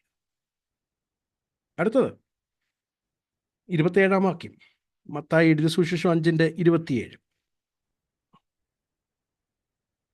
അവിടെ പറയുന്നത്, വ്യഭിചാരം ചെയ്യരുത് എന്ന് അരുളി ചെയ്തത് നിങ്ങൾ കേട്ടിട്ടുണ്ട്. ഓക്കെ, ഞാനോ നിങ്ങളോട് പറയുന്നത്, സ്ത്രീയെ മോഹിക്കേണ്ടതിന് അവളെ നോക്കുന്നവനെല്ലാം ഹൃദയം കൊണ്ട് അവളോട് വ്യഭിചാരം ചെയ്തു പോയി. എന്നിട്ട് താഴോട്ട് വരുമ്പം ആ 29-30 വാക്യങ്ങളൊക്കെ നമ്മൾ വായിക്കുമ്പോൾ അവിടെ ആ നരകത്തെക്കുറിച്ച് അവിടെ പറയുന്നുണ്ടല്ലേ. പ്രിയ ദൈവമക്കൾ ശ്രദ്ധിച്ചായിരുന്നു, 22-ാം വാക്യത്തിൽ നരകത്തെക്കുറിച്ച് പറയുന്നുണ്ട്. 2 പാപമാണ് ഒരാൾ നരകത്തിൽ പോകാൻ സാധ്യതയുള്ള 2 പാപം. ഒന്ന് വാ കൊണ്ട് വരുന്നതും 2 കണ്ണും കൊണ്ടുള്ളത്. അപ്പൊ നല്ലൊരു പരീക്ഷണം എന്ത് പറയും? ഞാൻ ഒരിക്കലും അഡൾട്ടറി ചെയ്തിട്ടില്ല, വ്യഭിചാരം ചെയ്തിട്ടില്ല. എന്നാൽ കർത്താവ് നമ്മളോട് പറയുക, അത് മാത്രം പോരാ, ദാറ്റ്സ് നോട്ട് ഇനഫ്. നിങ്ങളുടെ നീതി കവിയണം. It should exceed, surpass the righteousness. നമ്മുടെ കണ്ണുകൾ എങ്ങനെയുണ്ട് എന്ന് കർത്താവ് നോക്കുകയാണ്. How is our eyes? പാപത്തോടുള്ള ബന്ധത്തിൽ എൻ്റെ പോരാട്ടം, how I am struggling with sin. എൻ്റെ കണ്ണുകളോട്, എൻ്റെ കൈകളോടുള്ള പോരാട്ടത്തിൽ, ആ പാപത്തോടുള്ള ബന്ധത്തിൽ എൻ്റെ സ്റ്റാൻസ് എന്താ, എൻ്റെ മനോഭാവം എന്താ, how I am doing it. That's very important. അപ്പോൾ ഇടുക്ക് വഴിയിൽ പോകുന്ന വ്യക്തി കണ്ണുമായിട്ട് കവനൻ്റ് ഉണ്ടാകും, കൈയുമായിട്ടൊരു കവനൻ്റ് ഉണ്ടാകും. കേവലം ഭാഗ്യമായിരിക്കുന്ന, ഔട്ട്വേർഡ് ആയിരിക്കുന്ന ഒരു എക്സ്പ്രഷൻ മാത്രമല്ല, ആർക്കും കാണാത്ത ഹൃദയം, ആർക്കും മനസ്സിലാകാത്ത കണ്ണുകൾ, ആർക്കും ഗ്രഹിക്കാൻ കഴിയാത്ത കൈകൾ. ഓൾ ദിസ് വിൽ ബി ഒരു ക്രൂസിഫിക്കേഷൻ്റെ അനുഭവത്തിലേക്ക്, ഒരു മരണത്തിൻ്റെ അനുഭവത്തിലേക്ക് പോകും. അതാണ് ഇടുക്കമുള്ള വഴി. അതിൻ്റെ താഴോട്ട് വരുമ്പോൾ 31-ാമത്തെ വാക്യം, 32-ാമത്തെ വാക്യം, ഇതില് ഭാര്യയും ഭർത്താവും ലോയലായി മാത്രം ഇരുന്നാൽ പോരാ. അതായത് ഭർത്താവ് 50 വർഷം 30 വർഷം ഭാര്യയുടെ കൂടെ താമസിച്ചു, ഒരിക്കലും വേറൊരു സ്ത്രീയുടെ അടുക്കൽ പോയിട്ടില്ലെന്ന് ഭർത്താവ് പറയും. ഭാര്യ പറയും, ഞാൻ ഒരിക്കലും ഒരു പുരുഷൻ്റെ അടുക്കൽ പോയിട്ടില്ല. അപ്രിഷിയബിൾ. അങ്ങനെ തന്നെ വേണം. എന്നാൽ ഭാര്യയും ഭർത്താവിൻ്റെ കടമ, ഭാര്യയും ഭർത്താവിൻ്റെ റെസ്പോൺസിബിലിറ്റീസ്, ഭാര്യയും ഭർത്താവ് ചെയ്യേണ്ട ഡ്യൂട്ടി, ഭാര്യ ചെയ്യേണ്ട ഡ്യൂട്ടി, അതും ചെയ്യുവാനാണ് കർത്താവ് നമ്മളെ വിളിച്ചിരിക്കുന്നത്. അല്ലാതെ ഭർത്താവ് പറയുക, ഞാൻ ഒരിക്കലും വ്യഭിചാരം ചെയ്തിട്ടില്ല, ഭാര്യ പറയും ഞാൻ ഒരിക്കലും, ഞങ്ങൾ വളരെ ലോയലായിരുന്നു. അത് മാത്രം പോരാ, അത് നല്ല പരീക്ഷണം ചെയ്യുന്നുണ്ട്, അത് നല്ല ഹിന്ദുക്കളും ചെയ്യുന്നുണ്ട്, അത് നല്ല മുസ്ലിം സഹോദരന്മാർ ചെയ്യുന്നുണ്ട്. അങ്ങനെ ലോയലായിരിക്കുന്ന ഭാര്യയും ഭർത്താവും വളരെ ലോയലായി ജീവിക്കുന്ന എത്ര അവിശ്വാസികളുണ്ട്. ആ നീതിയല്ല വേണ്ടത്, അതിനെ കവിയുന്ന നീതി. ഭാര്യയോട് പറഞ്ഞിരിക്കുന്ന കാര്യം, ഭർത്താവിനോട് പറഞ്ഞിരിക്കുന്ന കാര്യം വളരെ ലോയലായി ഇവരൊരുമിച്ച് വർക്ക് ടുഗെദർ ചെയ്ത്, ഒരുമിച്ച് പണിത് ദൈവരാജ്യത്തിൻ്റെ വ്യാപ്തിക്ക് വേണ്ടി, ദൈവഹിതത്തിന് വേണ്ടി ഭാര്യയും ഭർത്താവ് ഒരുമിച്ച്, അവർക്ക് കുഞ്ഞുങ്ങളുണ്ടെങ്കിൽ ആ കുഞ്ഞുങ്ങളെയും അതുപോലെ കർത്താവിലേക്ക് കൊണ്ടുവരുവാൻ വേണ്ടി ഇവർ ഒരുമിച്ച് ചെയ്യുന്ന വർക്ക് ടുഗെദർ, ഇവർ ചെയ്യേണ്ട ഡ്യൂട്ടീസ്, അതും ചെയ്യേണ്ടത് വളരെ ഇമ്പോർട്ടൻ്റ് ആണ്. ലീഗലി അല്ലെങ്കിൽ മോറലി എല്ലാം ഓക്കെ. അത് മാത്രമല്ല, it's not just that, but we have to be responsible to the commitments as an husband and wife. സ്തോത്രം. ഭർത്താക്കന്മാരോട് പറയുന്നത്, ഭാര്യമാരെ സ്നേഹിക്കണം. You should love your wifes. സ്തോത്രം. ഇത് ഒരു ഫാമിലി സെമിനാറല്ലല്ലോ, അതുകൊണ്ട് ഞാൻ ഡീറ്റെയിൽ ആയിട്ട് പോകുന്നില്ല. ഭർത്താക്കന്മാരോട് പറഞ്ഞ് ഭാര്യമാരെ സ്നേഹിക്കണം. അതിന് പറഞ്ഞാൽ you should care and love. സ്തോത്രം. ഈ എൻ്റെ കുടുംബജീവിതത്തിലുള്ള ബന്ധത്തിൽ ഞാൻ പറയാം, വിവാഹം കഴിഞ്ഞ് ആദ്യത്തെ ഒരു വർഷം ഭയങ്കര കെയറിങ്ങാണ്.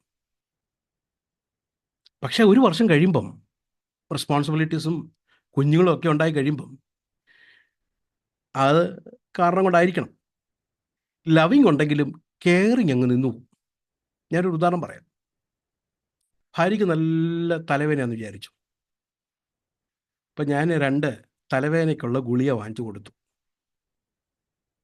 കെയറിങ് ആണോ? കാണുന്നവർ പറയും കെയറിങ്. പക്ഷെ ഭാര്യ പറയും അത് മാത്രം പോരാ, എനിക്ക് 2 ഗുളിക തന്നാൽ തലവേദന പോകും. പക്ഷെ എൻ്റെ അടുത്ത് വന്നിരുന്ന് തലയൊന്ന് പ്രസ് ചെയ്ത് തരാമോ? അത് ആദ്യത്തെ 6 മാസം 1 വർഷം വരെ കെയറിങ് ഉണ്ടായിരുന്നു. പിന്നെ എല്ലാം ഗുളികയിലേക്ക് തള്ളി. ഞാൻ ചോദിക്കട്ടെ, തലവേദന മാറിപ്പോകാൻ വേണ്ടി ഗുളിക അവിശ്വാസികളും കൊടുക്കുന്നുണ്ടല്ലോ.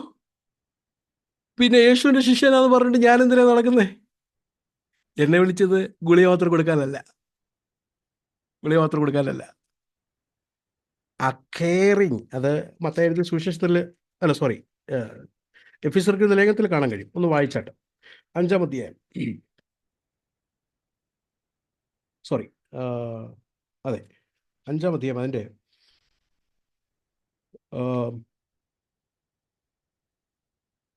29-ാമത്തെ വാക്യം, 5:29 ഒന്ന് വായിക്കാം ആരെങ്കിലും. ആരും തന്റെ ജഡത്തെ ഒരു നാളും പകച്ചിട്ടില്ലല്ലോ. ക്രിസ്തുവും സഭയെ ചെയ്യുന്നത് പോലെ അതിനെ പോറ്റി പുലർത്തുകയത്രേ ചെയ്യുന്നത്. പോറ്റി പുലർത്തും. ഇത് 2 വേർഡാണ്, പോറ്റുകയും പുലർത്തുകയും. അതിന് ഇംഗ്ലീഷിൽ കൊടുത്തിരിക്കുന്ന ട്രാൻസ്ലേഷന് ഞാൻ വായിക്കാം. 29-ാമത്തെ വാക്യം, നറിഷസ് ആൻഡ് ചെറിഷസ്. ഈ നറിഷ്മെന്റിൽ വരുന്നതാണ് ഗുളിക വാങ്ങിച്ചു കൊടുക്കുന്നത്.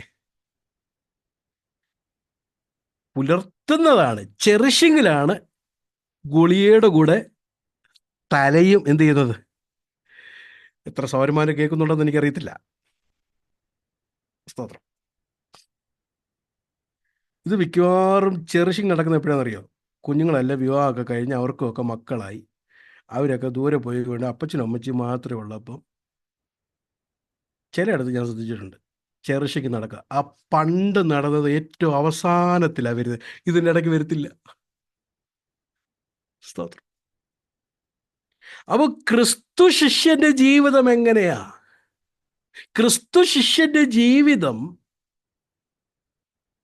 കുടുംബജീവിതം ലോയലായി, മോറലി വളരെ പെർഫെക്റ്റ് ആണ്. അത് മാത്രമല്ല പ്രിയരെ, as A husband responsibilities, as A wife responsibilities എടുക്കേണ്ടത് വളരെ പ്രധാനപ്പെട്ട ഒരു വിഷയമാണ്. ഇങ്ങനെ നമ്മൾ 5, 6, 7 അധ്യായങ്ങളൊക്കെ ഇങ്ങനെ പഠിച്ചു വരുമ്പോൾ 7-ാം അധ്യായത്തിൻ്റെ 13-ാം വാക്യത്തിൽ പറയുകയാണ്, ഇടുക്കുവാതിൽ വിശാലമുള്ള വാതിൽ. അപ്പോൾ ക്ലിയർ ആയോ? അല്പം കൂടെ എന്താ ഈ വിശാല വഴി എന്ന് പറഞ്ഞാൽ? ഭാഗ്യമായി മാത്രം ചെയ്യുന്ന കാര്യങ്ങൾ, ഈസിയായിരിക്കുന്ന കാര്യം. കൊല ചെയ്യുന്നില്ല, ഈസിയാ. വ്യഭിചാരം ചെയ്യുന്നില്ല, ഈസിയാ. പക്ഷെ അത് മാത്രമല്ല, കൊല മാത്രമല്ല ചെയ്യാതിരിക്കേണ്ടത്. ഹൃദയത്തിൻ്റെ ഉള്ളിൽ പകയും കോപവും വെച്ച് നാം റീകൺസൈൽ ചെയ്യാതിരിക്കുമ്പോൾ, സഹോദരനോട് മടങ്ങി റീകൺസിലേഷനിൽ വരാതിരിക്കുമ്പോൾ ദൈവം അതിൽ പ്രസാദിക്കുന്നില്ല. ഒരു വാക്യം കൂടെ ഞാൻ വായിച്ചിട്ട് ഞാനിവിടെ എൻ്റെ പ്രസംഗം നിർത്താം. 38-ാമത്തെ വാക്യം, 5:38 ഒന്ന് വായിച്ചിട്ട്.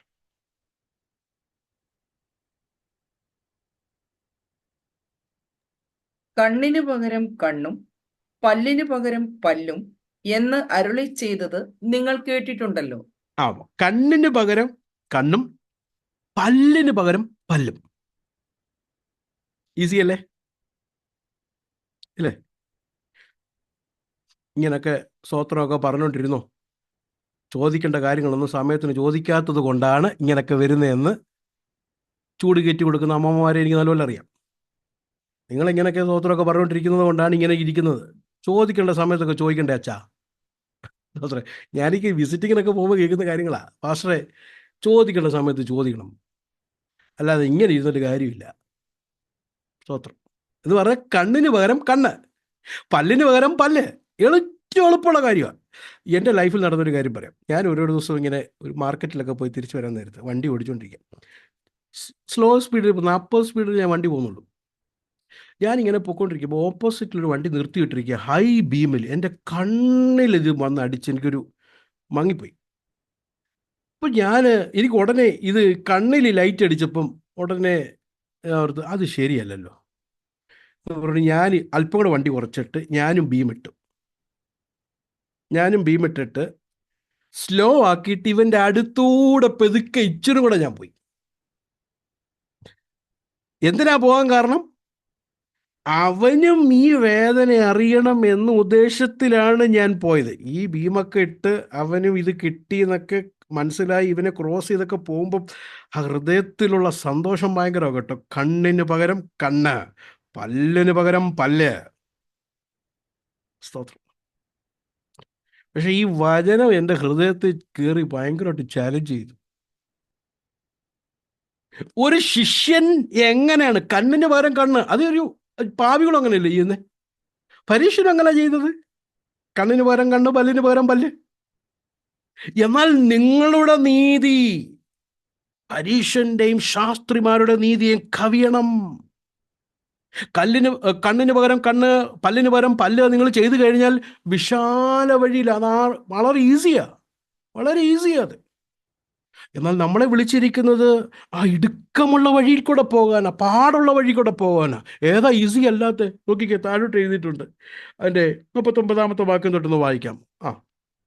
ഞാനോ നിങ്ങളോട് പറയുന്നത്, ദുഷ്ടനോട് എതിർക്കരുത്. നിന്നെ വലത്തെ ചെകിട്ടത്ത് അടിക്കുന്നവന് മറ്റേതും തിരിച്ചു കാണിക്ക. നിന്നോട് വ്യവഹരിച്ച് നിന്റെ വസ്ത്രമെടുപ്പാൻ ഇച്ഛിക്കുന്നവന് നിന്റെ പുതപ്പും വിട്ടുകൊടുക്ക. ഒരുത്തൻ നിന്നെ 1 നാഴിക വഴി പോകുവാൻ നിർബന്ധിച്ചാൽ 2 അവനോടുകൂടെ പോകാം. നിന്നോട് യാചിക്കുന്നവന് കൊടുക്ക. വായ്പ വാങ്ങുവാൻ ഇച്ഛിക്കുന്നവനെ ഒഴിഞ്ഞു കളയരുത്. മുമ്പോട്ട് വായിച്ചു. കൂട്ടുകാരനെ സ്നേഹിക്ക എന്നും ശത്രുവിനെ പകയ്ക്ക എന്നും അരുളി ചെയ്തത് നിങ്ങൾ കേട്ടിട്ടുണ്ടല്ലോ. ഞാനോ നിങ്ങളോട് പറയുന്നത്, നിങ്ങളുടെ ശത്രുക്കളെ സ്നേഹിപ്പീൻ, നിങ്ങളെ ഉപദ്രവിക്കുന്നവർക്ക് വേണ്ടി പ്രാർത്ഥിപ്പീൻ. ഏതാ എളുപ്പം? കണ്ണിന് പകരം കണ്ണാണ് എളുപ്പം, അല്ലേ? കണ്ണിന് പകരം കണ്ണാണ് എളുപ്പം. പല്ലിന് പകരം പല്ലാണ് എളുപ്പം. ഏതാ എളുപ്പം?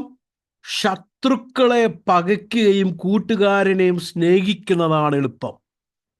എന്നാൽ യേശു പറയുക, വിശാലമുള്ള വഴിയിലേക്കാണ് നിങ്ങൾ പോകുന്നത്. അങ്ങനെയാണെങ്കിൽ ഇടുക്കമുള്ള വഴിയാണെങ്കിൽ നോക്കിക്കുക, 43-ാമത്തെ വാക്യം, 44-ാമത്തെ വാക്യം, നിങ്ങളുടെ ശത്രുക്കളെ നിങ്ങൾ എന്ത് ചെയ്യണം? സ്നേഹിക്കണം എന്ന് കർത്താവ് പറയുകയാണ്. 5:44, നിങ്ങളുടെ ശത്രുക്കൾക്ക് വേണ്ടി നിങ്ങളുടെ ശത്രുക്കളെ നിങ്ങൾ സ്നേഹിപ്പീൻ. എന്നിട്ട് അടുത്ത്, നിങ്ങളെ ഉപദ്രവിക്കുന്നവർക്ക് വേണ്ടി പ്രാർത്ഥിപ്പീൻ. എന്ത് പ്രാർത്ഥിക്കുന്നത്? ഉപദ്രവിക്കുന്നവർക്ക് വേണ്ടി. സ്തോത്രം. നമ്മുടെ ഹൃദയത്തിൽ കൈവച്ചൊന്ന് സത്യമായിട്ട് ആത്മാർത്ഥമായിട്ടൊന്ന് നമ്മൾ എന്ത് ചെയ്യും? നമ്മളെ ഉപദ്രവിക്കുന്നവർക്ക് വേണ്ടി. നമ്മളെ ഉപദ്രവിക്കുന്നതിന് നാളെ തെന്നിയടിച്ച് കുഴ തെറ്റിപ്പോയി കഴിഞ്ഞാൽ നമ്മൾ എന്ത് പറയും? എനിക്ക് അന്നേ മനസ്സിലായിരുന്നു കർത്താവ് തൊടുന്നു. അങ്ങനെ പറഞ്ഞില്ലെങ്കിലും മനസ്സിലെങ്ങനെ ചിന്തിക്കാറില്ലേ? മറ്റുള്ളവരുടെ ഡയലോഗ് പറയുമ്പോൾ നമ്മൾ പറയത്തില്ലേ, പ്രാർത്ഥിക്കുന്നവനോട് കളിച്ചാൽ ഇങ്ങനെ ഇരിക്കും. അപ്പൊ അതിൻ്റെ അർത്ഥം എന്തുവാ? എന്നെ ഉപദ്രവിക്കുന്നവരെ ഉപദ്രവിക്കുന്ന എൻ്റെ ദൈവം, അത് ബൈബിളിന്റെ ദൈവമല്ല. നിങ്ങൾക്ക് മനസ്സിലാവുന്നുണ്ടോ പ്രിയരെ? ഉപദ്രവിക്കുന്നവർക്ക് വേണ്ടി പ്രാർത്ഥിക്കണമെന്ന്. എന്തു പ്രാർത്ഥിക്കണം? എന്തു പ്രാർത്ഥിക്കണ്ട? പണ്ട് എൻ്റെ അടുത്തൊരു സൗകര്യം വന്നിട്ടുണ്ട്, പാസ്റ്റർ എൻ്റെ ബോസിന് വേണ്ടി പ്രാർത്ഥിക്കണം, ഭയങ്കര ഉപദ്രവമാണ് പാസ്റ്ററെ. ഞാൻ പിന്നെ പ്രാർത്ഥിക്കാം. ഞാൻ എന്തോ പ്രാർത്ഥിക്കണ്ടേ? പുള്ളിയെ സൗദിയിലോട്ട് ട്രാൻസ്ഫർ ചെയ്യാൻ വേണ്ടി പ്രാർത്ഥിക്കണമെന്ന്. അപ്പം ഞാനങ്ങ് ചിരിച്ച് ഞാൻ പറഞ്ഞു, പുള്ളി സൗദിയിൽ പോയാൽ ഒമാൻകാരൻ ഇവിടെ വരും.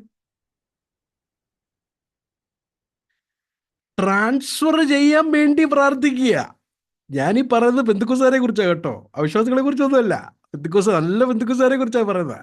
അപ്പം നമുക്ക് വിശാല വഴിയിലേക്ക് പോകാനാണ് താല്പര്യം. ഉപദ്രവിക്കുന്നവർക്ക് വേണ്ടി കർത്താവ് എന്തെങ്കിലും ചെയ്യണം. പക്ഷെ എന്തോ ഈ പ്രാർത്ഥിക്കേണ്ട എന്താണെന്ന് ഇവിടെ തന്നെ എഴുതിയിട്ടുണ്ട്. 6-ാം അധ്യായത്തിന് 9-ാം വാക്യത്തിൽ എഴുതിയിട്ടുണ്ട്. എന്തുവാ എങ്ങനെ പ്രാർത്ഥിക്കേണ്ട അവർക്ക് വേണ്ടി? എന്തോ പ്രാർത്ഥിക്കേണ്ടതെന്ന് അറിയാമോ? ഉപദ്രവിക്കുന്നവർക്ക് വേണ്ടി എന്തോ പ്രാർത്ഥിക്കേണ്ടത്, നിന്റെ നാമം വിശുദ്ധീകരിക്കപ്പെടട്ടെ. പ്രാർത്ഥിക്കേണ്ടത് എന്താ അറിയാമോ? നിന്റെ രാജ്യം എന്നെ ഉപദ്രവിക്കുന്നവന്റെ ഹൃദയത്തിൽ വരട്ടെ കർത്താവേ. നിന്റെ ഹിതം സ്വർഗത്തിൽ നടക്കുന്നത് പോലെ ആ വ്യക്തിയുടെ ഹൃദയത്തിൽ നടക്കണമേ എന്ന് പ്രാർത്ഥിക്കണം. ഞാൻ അവനെ ക്ഷമിച്ചിരിക്കുന്നു, എൻ്റെ കടവും ക്ഷമിക്കണമേ എന്ന് പ്രാർത്ഥിക്കണം. ദൈവരാജ്യം ഉപദ്രവിക്കുന്നവന്റെ ജീവിതത്തിൽ വരട്ടെ. അവൻ സുവിശേഷം കേട്ട് മാനസാന്തരപ്പെടുന്ന അനുഭവത്തിലേക്ക് കർത്താവേ ആ വ്യക്തിയെ കൊണ്ടുവരുമാറാകണമേ. പ്രിയരെ, ഞാനിതൊക്കെ പ്രസംഗിക്കുമ്പോൾ ഇതെല്ലാം ഞാൻ പെർഫെക്റ്റായിട്ട് ചെയ്യുന്ന ഒരു വ്യക്തിയായിട്ട് നിങ്ങൾ ചിന്തിക്കരുതേ. സ്തോത്രം. Christian life is a big struggle. Christian life is a big struggle. ആത്മാവിൻ്റെ നിറവോട് കൂടെ അല്ലാതെ ഈ ജീവിതം നമുക്ക് നടത്താൻ പറ്റത്തില്ല. അതുകൊണ്ടാണ് നമ്മൾ വ്യത്യസ്തരായി പെന്തക്കോസ്ത് എന്ന് വിളിക്കുന്നത്. വ്യത്യസ്തരായിരിക്കുന്നത് എന്താ കാരണം? We believe in the baptism of the Holy Spirit. We believe in the filling of the Holy Spirit. ആത്മാവിൻ്റെ നിറവ്, ആത്മാവിൻ്റെ നടത്തിപ്പ് വിശ്വസിക്കുന്നവരാണ് നമ്മൾ. അത് അനുഭവിക്കുന്നവരാ. ആത്മനിറവില്ലാതെ ഈ ജീവിതം നോബഡി ക്യാൻ ലിവ്. അതുകൊണ്ട് ഈ പ്രസംഗം കേൾക്കുമ്പോൾ ഇന്ന് രാത്രികാലം നമ്മൾ പ്രാർത്ഥിക്കണം, അവിടുത്തെ ആത്മാവ് ഈ ക്രിസ്തീയ ജീവിതം, ഈ ഓട്ടമോടുവാൻ എന്നെ ബലപ്പെടുത്തുമാറാകണമേ. താഴോട്ടുള്ള വാക്യങ്ങൾ വായിച്ചിട്ട് നമുക്ക് നിർത്താം. 45-ാമത്തെ വാക്യം, 6:45 വായിച്ചാട്ടെ. 5:45. സ്വർഗസ്വനായ നിങ്ങളുടെ പിതാവിന് പുത്രന്മാരായി തീരേണ്ടതിന് തന്നെ അവൻ ദുഷ്ടന്മാരുടെ മേലും നല്ലവരുടെ മേലും തന്റെ സൂര്യനെ ഉദിപ്പിക്കുകയും നീതിമാന്മാരുടെ മേലും നീതികെട്ടവരുടെ മേലും മഴ പെയ്യിപ്പിക്കുകയും ചെയ്യുന്നുവല്ലോ. അവിടെ ആ വാർഡ് കണ്ടോ? വളരെ മനോഹരമാട്ടോ. അവൻ ദുഷ്ടന്മാരുടെ മേളിലും നല്ലവരുടെ മേളിലും തൻ്റെ സൂര്യനെ, അങ്ങനെ എഴുതിക്കുന്നേ, തൻ്റെ സൂര്യനെ. ഒരു നിമിഷത്തേക്കില് തൻ്റെ എന്നുള്ളത് അത് നമ്മുടെ സൂര്യനായിരുന്നെങ്കിലോ, ആ സൂര്യൻ നമ്മുടെ ആയിരുന്നെങ്കിൽ നമ്മൾ ആരുടെ മേൽ ഉദിപ്പിച്ചേനെ? നല്ലവരുടെ മേൽ. ഓ, സ്തോത്രം. നല്ല ബന്ധുക്കസാരും ഉണ്ട്.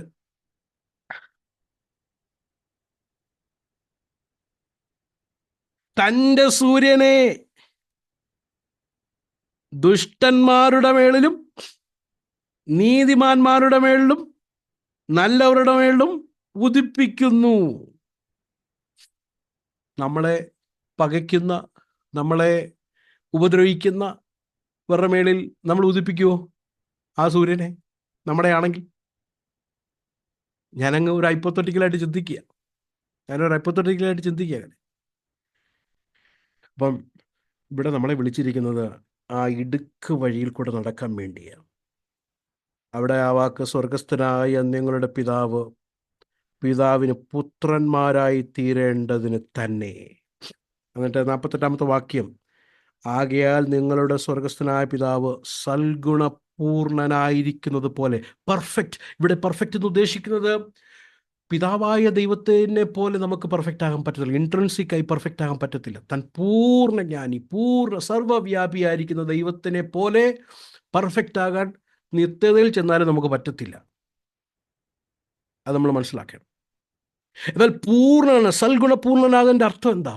ഇതിൻ്റെ അർത്ഥം കേവലം ഭാഗികമായി മാത്രമല്ല, യഥാർത്ഥമായി അകത്തുനിന്ന് വരുന്ന നീതി, ഇൻസൈഡ് ആൻഡ് ഔട്ട്സൈഡ്, ആ പെർഫെക്ഷൻ, അകത്തും വെളിയിലുമുള്ള ആ പെർഫെക്ഷനിലേക്ക് വരുവാനാണ് കർത്താവ് നമ്മളെ വിളിച്ചിരിക്കുന്നത്.